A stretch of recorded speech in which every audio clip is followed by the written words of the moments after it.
उत्तर प्रदेश के 2022 के विधानसभा चुनाव को लेकर सभी राजनीतिक दल चुनावी मैदान में खुद को खपाने में लगे हैं। इसी कड़ी में समाजवादी पार्टी के राष्ट्रीय अध्यक्ष अखिलेश यादव आज से 3 दिवसीय बुंदेलखंड दौरे पर हैं। बता दें, बुधवार को सुबह अखिलेश यादव हेलीकॉप्टर से बांदा पहुंचे। यहां पे उन्होंने एक जनसभा को संबोधित करते हुए रथ यात्रा की शुरुआत की। इस दौरान अखिलेश यादव ने बीजेपी सरकार को घेरते हुए कहा कि बुंदेलखंड एक्सप्रेसवे पे 4 से 5 साल बाद भी अधूरा है। उन्होंने कहा, घर घर नल पहुंचाने की योजना राट से शुरू की गई थी, लेकिन राट की योजना को ही बंद कर दिया गया। अखिलेश यादव ने आगे कहा कि आज जो किसान आत्महत्या कर रहे हैं और सरकार उनकी कोई मदद नहीं कर रही। अखिलेश यादव ने कहा, हम समाजवादी लोग गरीबों का दुख समझते हैं और परेशानी समझते हैं। हम सब परिवार वाले लोग हैं। इसी बीच उन्होंने किसानों को खाद न मिलने पर भी सवाल उठाया। वहीं अखिलेश यादव ने यूपी सरकार को घेरते हुए कहा कि सड़कों पर बुल घूम रहे हैं और उन बुलों को हटाने का सरकार काम नहीं कर पाई।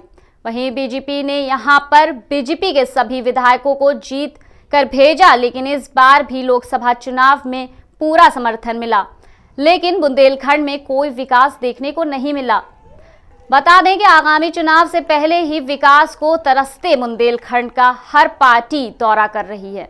वहीं कुछ दिन पहले पीएम नरेंद्र मोदी के बाद कांग्रेस महासचिव प्रियंका गांधी और अब अखिलेश यादव सभी दलित और पिछड़े बहुल बुंदेलखंड में अपनी जड़ें मजबूत करने में लगे हैं। जहां तक इस मैदान में हमें सरों पे लाल लाल टोपी दिखाई दे रही है।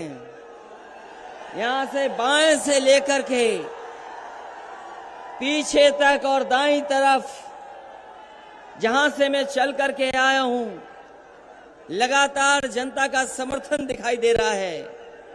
और ये समर्थन कह रहा है, ये समर्थन बता रहा है कि इस बार जिस तरीके से बुंदेलखंड की जनता ने मन बनाया है, बुंदेलखंड की जनता यही कह रही है कि आने वाले समय में भारतीय जनता पार्टी का यहां से सफाया होगा।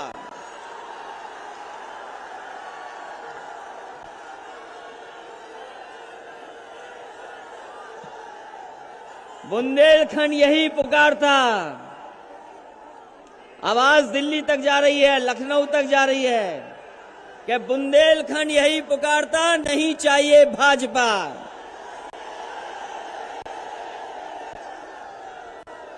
हमारे बुंदेलखंड के लोगों ने भारतीय जनता पार्टी को पूरा समर्थन दिया। विधानसभा का चुनाव हुआ होगा, विधानसभा में भारी बहुमत देकर के जिता करके भेजा। लोकसभा का चुनाव भी जिस समय हुआ था, यहां की जनता ने पूरा समर्थन दिया। इस बार के लोकसभा में भी पूरा समर्थन मिला। बुंदेलखंड में पूरी भाजपा है, विधायक सब उनके हैं, लोकसभा भी उनके सभी सांसद हैं। किसी को कुछ नहीं मिला। बताओ हमारे बुंदेलखंड के और बांदा के लोगों, इनके वादे जुमले निकले कि नहीं निकले? इनकी बातें झूठी हैं कि नहीं हैं? और कहां हमारे किसानों को कहा था कि किसानों की आय दोगुनी हो जाएगी, किसान की पैदावार जो होगी, हम अपने किसानों की आय दोगुनी कर देंगे। बताओ बुंदेलखंड के हमारे किसान भाइयों, ये किसान के बेटे नौजवानों, बताओ आय कहां दोगुनी हो गई? किसी फसल की आपको कीमत मिली हो तो बताओ। जो वादे किए थे आय दोगुनी के, वो तो पूरे नहीं हुए। लेकिन महंगाई कितनी बढ़ गई है, डीजल पेट्रोल की कीमत बढ़ती चली जा रही है, आसमान छू रही है। बता दें, बुंदेलखंड में सपा का जनाधार बहुत अच्छा नहीं रहा है। इसके इतिहास देखने पर पता चलता है कि 1992 में समाजवादी पार्टी का गठन हुआ था, जिसके तुरंत बाद 1993 में चुनाव हुए, तब सपा को बुंदेलखंड में मात्र 1 सीट मिली थी। हालांकि इसके बाद उसका फोकस बुंदेलखंड पर बढ़ा, लेकिन 1 से 5 सीट आते आते 19 साल का वक्त बीत गया। वहीं 2012 में सपा को बहुमत मिला था, फिर भी बुंदेलखंड की 19 सीटों में से 5 सीटें ही मिली थी।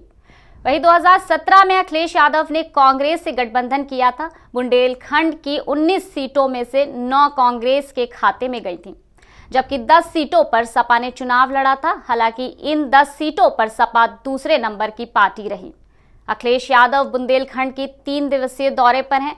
बता दें कि इन 3 दिन में अखिलेश यादव बांदा, महोबा और ललितपुर और झांसी का दौरा कर रहे हैं। इसमें से 2 जिलों में सपा मजबूत स्थिति में नहीं है। बीते 3 चुनावों में ललितपुर और महोबा में 1 भी सीट सपा को नहीं मिली।